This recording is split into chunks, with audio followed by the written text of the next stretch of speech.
Bien, hermanos, vamos a entrar en esta parte de nuestro culto hoy, que tiene que ver con esta meditación de la palabra del Señor, con el sermón, la exposición de las Escrituras. Y les invito, hermano, a abrir su Biblia en el libro en la Epístola a los Gálatas, que es lo que estamos estudiando en estos días.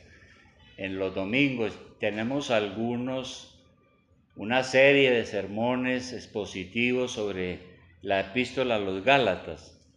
Entonces vamos a ir al capítulo 4 de la Epístola y tenemos para hoy del versículo 1 al 7. Gálatas capítulo 4, versículo 1 al 7. Yo espero, hermanos, que estemos leyendo en la casa esta epístola o carta del apóstol Pablo y cuando lleguemos aquí, pues quizás a través de estas enseñanzas podamos ampliar nuestro conocimiento y llegar a lo que la palabra de Dios realmente nos quiere enseñar. Bien, en los versículos anteriores a este capítulo 4, el apóstol ha estado explicando para qué Dios dio su ley. Recordemos que de eso hablamos hace 8 días. ¿Para qué Dios dio su ley?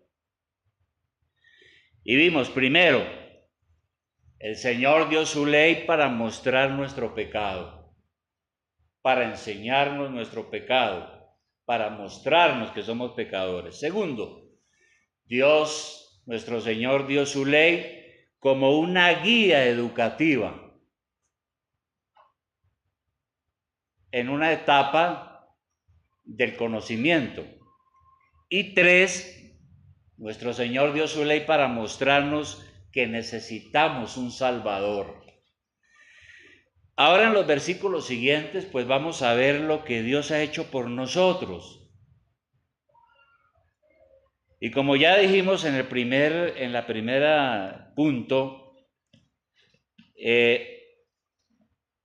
la ley nos trae libertad, no nos trae libertad, sino que nos aprisiona. La ley es buena, pero no nos trae libertad, no nos salva, sino que nos aprisiona. De manera que aquí el apóstol está diciendo que la ley de Dios fue como un tutor. Vamos a mirar el versículo 1 del capítulo 4 y lo vamos leyendo y lo vamos examinando. Dice: pero también digo, entre tanto que el heredero es niño, en nada difiere del esclavo, aunque es señor de todo, sino que está bajo tutores y curadores hasta el tiempo señalado por el Padre. Y nosotros vimos que esa era una práctica antigua, ¿no? Mientras el niño crecía y llegaba a la adultez. Mientras los hombres están sin el verdadero conocimiento de la gracia de Dios, son como niños, dice el apóstol. La ley amenaza y castiga al que actúa mal. Y eso hizo la ley con los judíos en el Antiguo Testamento. Por eso Pablo dice que para los judíos la ley fue como un tutor, una guía educativa, que los señalaba, los reprendía, les enseñaba, los castigaba cuando actuaban mal. Pero fue una guía educativa durante su inmadurez espiritual. Durante su inmadurez espiritual. Veamos ahora el versículo 3. Dice: así también nosotros, cuando éramos niños, estábamos en esclavitud bajo los rudimentos del mundo. La inmadurez espiritual es una situación de desventaja. Cuando uno es niño, uno es manipulable, uno es sujeto de errores. Cuando se es niño, el apóstol dice que así pasa con la vida cristiana también. Hasta que conozcamos a Cristo y su salvación por gracia, nosotros vamos a cometer muchos errores y no vamos a salir de la niñez espiritual y no vamos a madurar en la fe hasta que conocemos al Señor como nuestro Salvador. Así que la inmadurez es una señal de falta de conocimiento, de falta de doctrina. Y cuando se es niño, pues uno está privado de muchos derechos. Por eso el apóstol dice que uno está en una situación de esclavitud. Eso sucedía en aquellos tiempos cuando había esclavitud. Los esclavos no tenían derechos. Y en cierta manera un niño pequeño, aunque haya heredado una gran fortuna y sea heredero de de un gran capital, no puede reclamarlo y no lo puede disfrutar porque es un niño. Mientras sea niño no tiene libertad para tomar decisiones propias, pero cuando se hace adulto, entra en posesión de su herencia completa. Y el apóstol dice entonces que cuando somos inmaduros por falta de conocimiento doctrinal, estamos esclavizados. Esclavizados, dice él, bajo los rudimentos del mundo. Ahora, ¿qué son los rudimentos? Los rudimentos son como las primeras letras, los primeros conocimientos, los fundamentos. Para los judíos, los rudimentos eran los principios de la religión judía. Para nosotros los cristianos, los rudimentos son las primeras lecciones de la vida cristiana. Sin embargo, lo que quiere resaltar aquí el apóstol es que permanecer uno en las primeras letras con poco conocimiento de Dios es permanecer en una especie de esclavitud.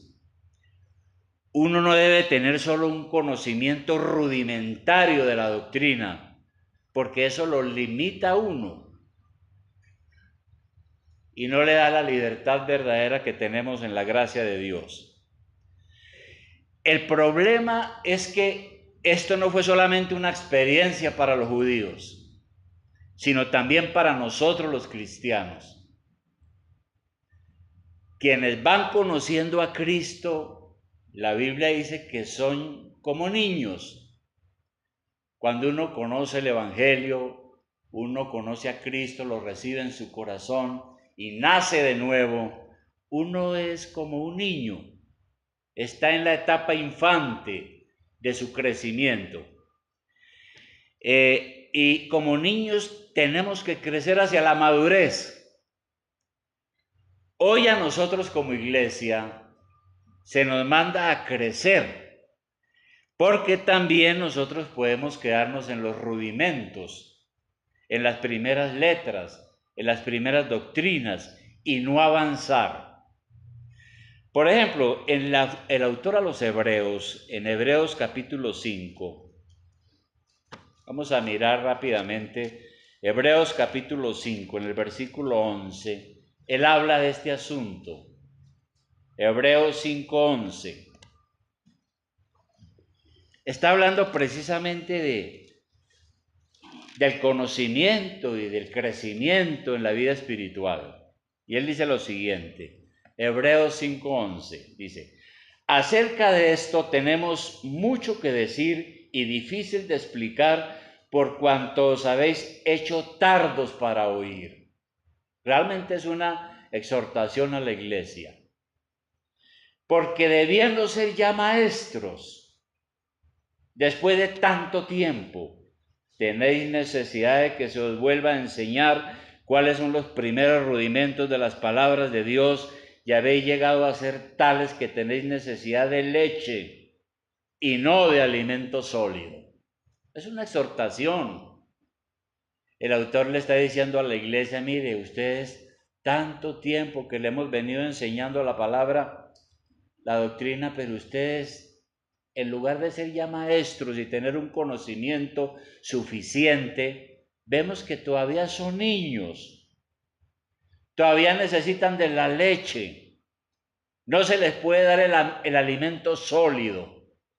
Y el 13 dice, y todo aquel que participa de la leche es inexperto en la palabra de justicia, porque es niño.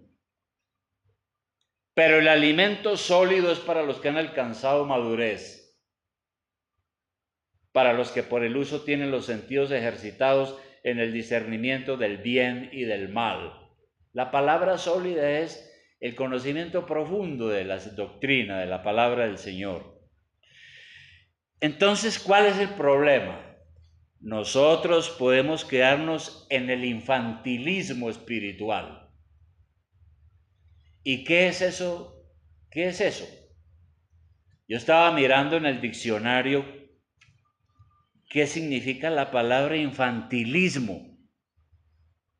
Y ahí encontré que es una especie de anomalía, ¿no?, en el crecimiento. Es decir, es cuando la persona llega a la adultez, pero todavía tiene características físicas y mentales que son propios de la infancia. Entonces hay ciertas personas adultas que en su manera de pensar son como niños. No se desarrollan hacia la madurez. Y entonces nosotros frecuentemente encontramos personas así y tenemos expresiones como, no, es que fulano es un niño.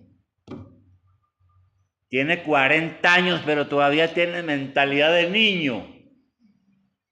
Pareciera que no hubiera madurado ni hubiera crecido.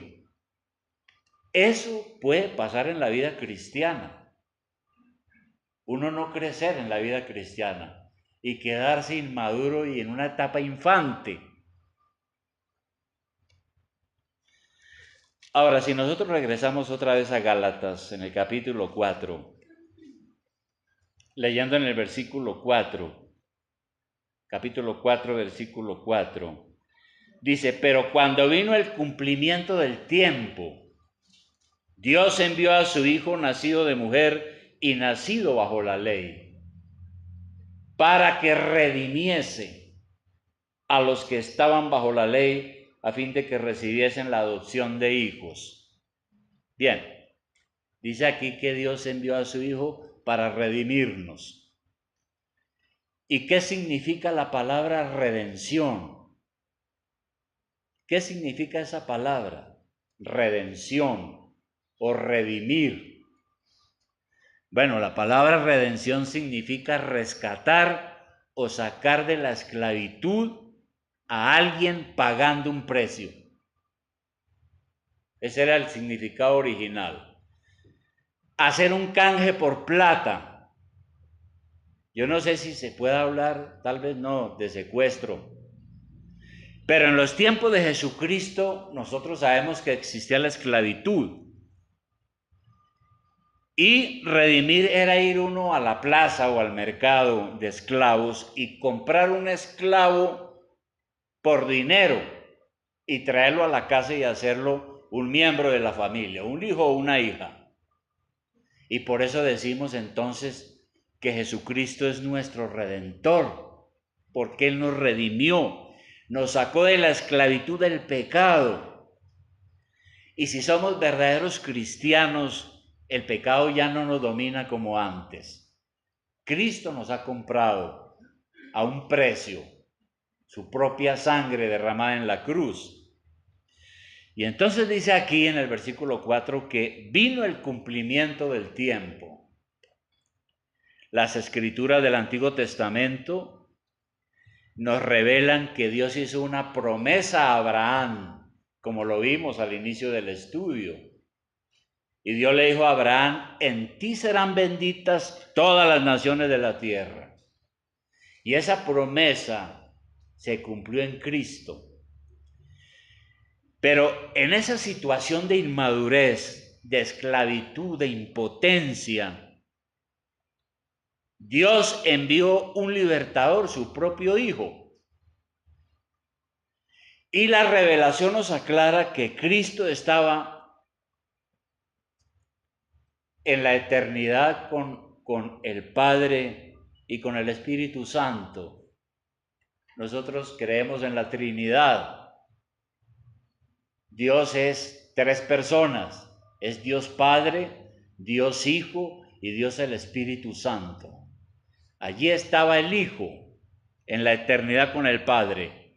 Y en el momento apropiado, cuando era exactamente el tiempo correcto, Dios envió a su Hijo a redimirnos, a rescatarnos. Y dice aquí que era nacido de mujer, dice el versículo 4. Cuando vino el cumplimiento del tiempo, Dios envió a su Hijo nacido de mujer. Al nacer de mujer, fue verdaderamente humano. Para salvarnos, Él tenía que ser Dios, porque solo Dios puede dominar el pecado, la muerte y el infierno y puede salvarnos. Para salvarnos tenía que ser hombre también, pero un hombre sin pecado, para que pudiera pagar por nuestras culpas. Él tenía que ser Dios y hombre. Dios para que su sacrificio fuera de valor infinito y hombre para cargar nuestros pecados muriendo en sacrificio sobre la cruz. Pero era necesario que fuera verdadero hombre, sin pecado, para poder dar su vida por nosotros y pagar el precio de nuestra salvación. Y dice aquí que fue nacido bajo la ley también.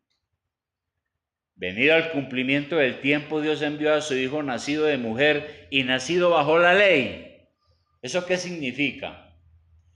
Cristo no solo nació hombre, sino que también nació judío. Era uno de la descendencia de Abraham, para que se cumpliera la promesa de que Dios le dio siglos antes a Abraham. Y como judío, él estaba bajo la ley de Moisés. De modo que Jesús fue circuncidado, como era la ley de Moisés. Fue presentado en el templo por sus padres, bautizado por Juan. Jesús adoró en la sinagoga como cualquier judío. Guardó el día de reposo, el sábado. Cumplió con todos los preceptos ceremoniales. Guardó las grandes fiestas como la Pascua. Como buen ciudadano pagó impuestos. Entonces, Jesús, como cualquier hombre, aunque era Dios, como cualquier hombre, tenía la responsabilidad de obedecer la ley de Dios. Y la obedeció perfectamente, aunque nunca cometió pecado. Sin embargo, el Hijo de Dios nació bajo la ley, bajo el yugo de la ley, para redimir a los que estaban condenados por la ley. Y luego entonces, el versículo 5 nos habla de la libertad que nos trajo Cristo. Porque ¿qué dice el versículo 5? Dice, para que redimiese a los que estaban bajo la ley, a fin de que recibiésemos la adopción de hijos. El Señor nos ha libertado, nos ha traído libertad. ¿Libertad de qué? De la maldición del pecado. Dice aquí. ¿Cómo es esto? Que nos explica el versículo 5. Para que nos redimiera a los que estaban bajo la ley. Por ser usted un pecador. Usted ha violado la ley de Dios y merece la condenación. ¿Quién lo dice? Dios. Dios dice que usted es un pecador. Y cuando nosotros tenemos que decirle afuera a la gente, por más importante que sea, tenemos que decirle y mostrarle por las escrituras que estamos condenados bajo la ley y somos pecadores. Tenemos que decirle que el que lo dice es Dios, el creador de todo lo que existe. Y mire usted que en Santiago 2.10, vamos a mirar Santiago 2.10. Santiago 2.10 dice lo siguiente, Santiago. hablando de la ley y de la condenación. Dice, porque cualquiera que guardare toda la ley, por ejemplo, los 10 mandamientos, pero ofendiere en un punto, se hace culpable de todos, porque el que dijo no cometerás adulterio, también ha dicho no matarás. Ahora bien, si no cometes adulterio pero matas, ya te has hecho transgresor de la ley. Veamos el asunto más de cerca. Dios dijo en su ley, no cometerás adulterio. Y el adulterio es las relaciones sexuales fuera del matrimonio. Eso está claro. Dios dijo, no cometerás adulterio. Y usted dice, no, yo no lo hago, yo no cometo adulterio, yo soy un esposo o una esposa fiel. Pero Jesús dijo también que cualquiera que mira a una mujer para codiciarla, ya adulteró con ella en su corazón. O cualquier mujer que mira a un hombre para codiciarlo, ya adulteró con él en su corazón. ¿Ve? Entonces, si nosotros vamos estrictamente a ver si hemos observado y obedecido la ley de Dios, nos damos de cuenta que no. La ley de Dios dice, no tomarás el nombre de Jehová tu Dios en vano. ¿Qué significa ese mandamiento? Que dice, no tomarás el nombre de Jehová en vano. Ese mandamiento quiere decir es que nosotros tenemos que darle a Dios el primer lugar. Tenemos que tener temor de Dios en todo momento, respetar sus ordenanzas y caminar en el amor y el temor de Dios. Solamente esos dos ejemplos. ¿Usted ha hecho eso? ¿Usted ha hecho eso? ¿Usted ha guardado todos los mandamientos perfectamente? ¿Usted de verdad ha tenido temor de Dios? ¿Ha honrado su nombre? ¿No ha cometido adulterio? ¿Nunca ha mirado a un hombre o a una mujer para codiciarla en su corazón? En el ejemplo que he puesto. Si alguien es capaz de decir que sí, es un hipócrita. Nadie puede decir soy inocente. Y es por eso que la ley de Dios nos condena, nos humilla, nos hace ver que somos culpables y así somos conducidos a buscar a Jesucristo como nuestra salvación. Porque nos hemos dado cuenta que no hemos sido capaces de cumplir la ley de Dios perfectamente. Y el asunto es que la ley de Dios es perfecta y exige que la obedezcamos perfectamente. Si usted viola un solo mandamiento, es como si violara todos los 10 mandamientos. Nosotros no podemos decir como el fariseo hipócrita. Recuerden el fariseo que entró al templo, ¿no? A orar.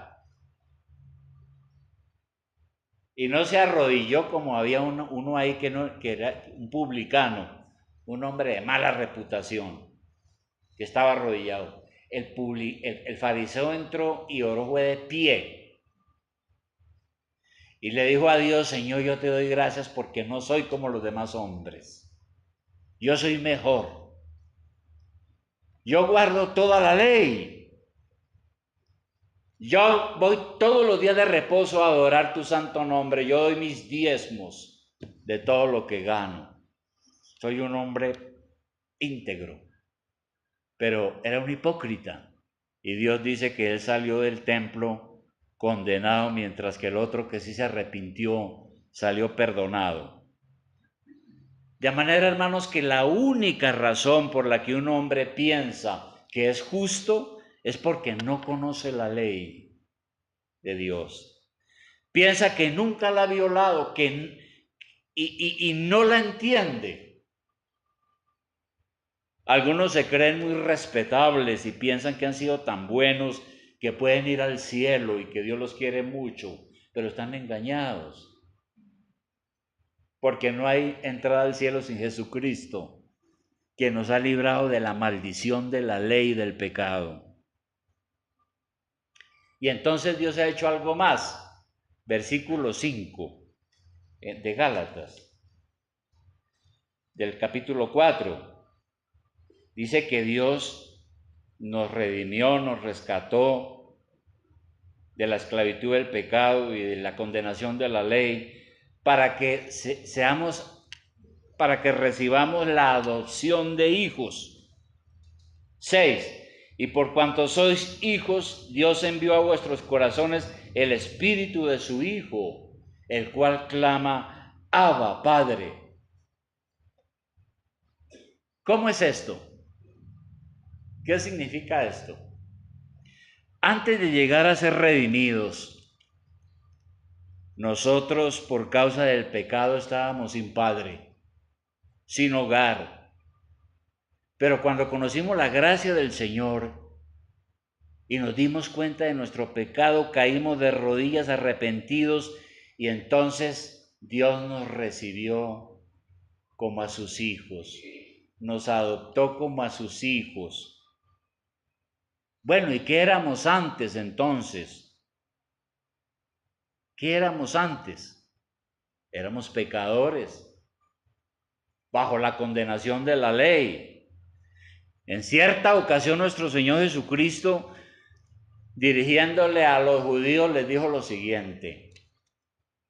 Él estaba predicando el evangelio y unos judíos le dijeron, nosotros somos hijos de Abraham, somos herederos de la promesa dada a Abraham.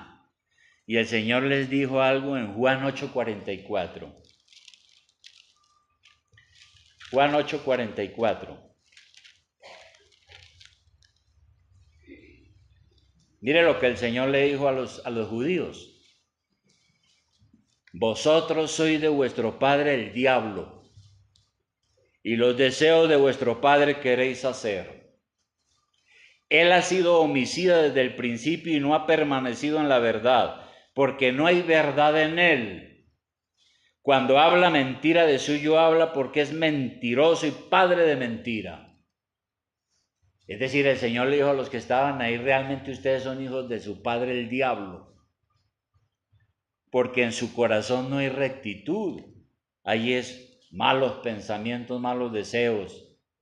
Hay deseos de homicidio, porque lo querían matar a él. Entonces, ¿cómo puede ser de Dios una persona que es incrédula y no renuncia a su pecado? Es muy difícil. ¿Qué éramos antes de que el Señor nos salvara? Yo creo que eso, hijos del diablo, esclavos del pecado, esclavos y condenados bajo la ley. Y llegamos a ser hijos gracias a Dios, que envió a nuestros corazones el Espíritu Santo.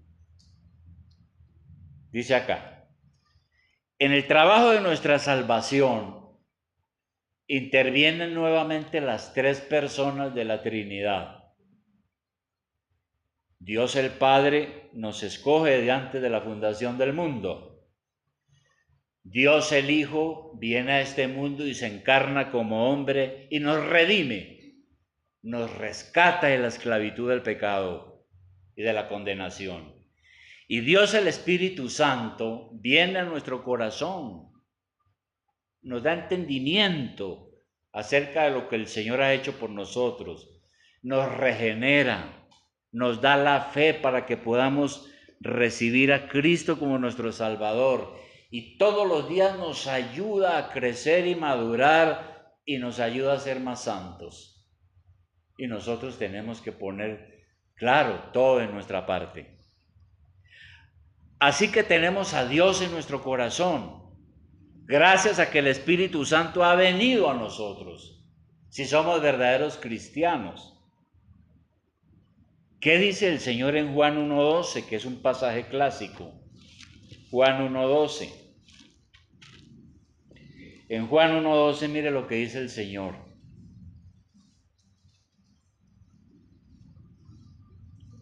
Hablando de Cristo. Dice, a lo suyo vino y los suyos no le recibieron, los judíos, porque los judíos mataron a Jesús. 12, mas a todos los que le recibieron, a los que creen en su nombre, les dio potestad de ser hechos hijos de Dios, los cuales no son engendrados de sangre, ni de voluntad de carne, ni de voluntad de varón, sino de Dios. Entonces, cuando uno recibe a Cristo en el corazón, por medio de la fe, uno nace de nuevo. Dios le da el nuevo nacimiento y llega a ser un hijo de Dios. Ahora somos hijos de Dios con todos los derechos legales. El hecho de tener al Espíritu Santo en nuestra vida es lo que hace que de lo profundo de nuestros corazones nosotros podamos clamar y decir, Abba, Padre. Esa palabra Abba viene del idioma arameo antiguo. Y es muy interesante que significa algo así como el llanto del niño, como un lloro. De manera que nosotros clamamos de lo profundo de nuestro corazón y decimos Padre. Pero es una exclamación real y verdadera. Si alguien se dirige a Dios diciéndole Padre, pero no ha sido redimido, está engañándose y su sentimiento es falso. Porque Dios no es el Padre de los que no han sido redimidos. Dios es el Padre de los que han sido redimidos. Porque a los que reciben a Cristo les da el derecho de ser hijos de Dios. Por la obra sobrenatural del Espíritu Santo. Conclusión, hermanos, a esto. La ley de Dios es buena, pero nos condena por ser pecadores, por no obedecerla perfectamente. Basta con que usted viole uno solo de los mandamientos y ya es culpable. Y la ley exige una pena para poder satisfacerla, ¿no? La ley exige que si usted falle y es culpable, pague por sus culpas y sus pecados. Gracias a Dios, Él envió a su Hijo para redimirnos, para liberarnos de la prisión, del pecado y su castigo. Toda persona que reciba a Jesucristo como su Salvador nace de nuevo y es adoptado en la familia de Dios. Llega a ser un verdadero hijo de Dios. Para recibir a Jesucristo, usted tiene que arrepentirse de todo corazón, de todas aquellas cosas que son pecado y creer verdaderamente en Cristo como su Salvador. Hay que hacer eso como una experiencia verdadera, real. Si no hace eso, no hay esperanza para usted. Tiene que ser una experiencia real de salvación. Dios es amor. Claro, Dios es amor. Pero Él no acepta la impunidad. Eso es aquí con la justicia humana, donde el delincuente a veces se sale con las suyas. Pero con Dios hay verdadera justicia. Hablando de la justicia de Dios, nosotros leemos algo en el Salmo 50, que quisiera que lo miráramos ahora. Salmo 50, versículo 16. Hablando de la justicia de Dios. ¿Qué dice el Salmo 50, 16? Dice, pero al malo dijo Dios. Esto es lo que Dios le dice a los que no tienen a Cristo. El que no tiene a Cristo es malo. Pero al malo dijo Dios, ¿qué tienes tú que hablar de mis leyes y que tomar mi pacto en tu boca? Pues tú aborreces la corrección y echas a tu espalda mis palabras. Porque el malo eso es lo que hace, burlarse de Dios. Si veías al ladrón, tú corrías con él, y con los adúlteros era tu parte.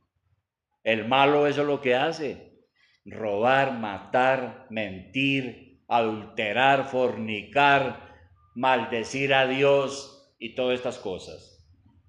Tu boca metías el mal y tu lengua componía engaño. Tomabas asiento y hablabas contra tu hermano, contra el hijo de tu madre ponías infamia. Le dice el Señor al malo. Le dice, estas cosas hiciste y yo he callado. Pensabas que de cierto sería yo como tú, pero te reprenderé y las pondré delante de tus ojos. Y eso es lo que pasa con el malo. Piensa que vive en su pecado y que no pasa nada. A mí no me pasa nada, antes me va como bien, pero está engañado. 22. Entended ahora esto los que os olvidáis de Dios. No sea que os despedace y no haya quien os libre.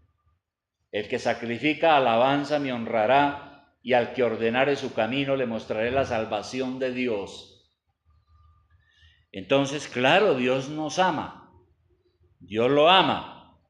Pero Dios dice que usted debe pedirle perdón por sus pecados y debe de esforzarse para no volver a cometer esos pecados. Con la ayuda de la gracia de Dios. Solo no puede, pero con el Señor como su Salvador sí puede. Y cuando usted se arrepienta y reconozca esto, sus pecados, debe acudir al Señor Jesucristo, porque solo por medio de Él usted podrá recibir el perdón de Dios. Dios le va a ayudar, pero si usted es sincero. Si uno no es sincero, no espere que Dios lo vaya a ayudar y lo vaya a perdonar. Porque ese reconocimiento de mi pecado debe salir profundamente de mi corazón. Yo no le puedo decir mentiras a mi papá. Y él es mi padre ahora, a quien amo, a quien bendigo todos los días. Y tengo que decirle la verdad. Y si he pecado, tengo que pedirle perdón y arrepentirme. ¿Qué vamos a hacer entonces, hermanos? Pues cada quien tiene que examinarse. Vamos a orar.